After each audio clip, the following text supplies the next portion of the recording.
Hello বন্ধুরা, এই যে আমি প্লাস্টিকের এই যে ডাবের জল খাওয়ার পাইপ আছে, এই যে পাইপগুলো দেখেন, এই পাইপগুলো দিয়ে আমি এই ফুলটা বানিয়েছি কেটে কেটে। এর জন্য লাগছে ব্যান্ডিং ওয়্যার,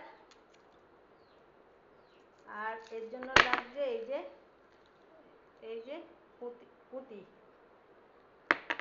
এইগুলো বানানো আমি শিখেছি, আমাদের বাড়ির পাশে থাকতো, ওনার বাবার ডিউটি করতো,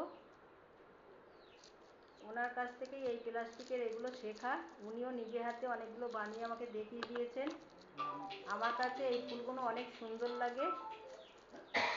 এইগুলো আপনাদের দেখে কেমন লাগছে লাইক করে জানাবেন, সাবস্ক্রাইব করবেন, আমার ভিডিওটা ফলো করবেন।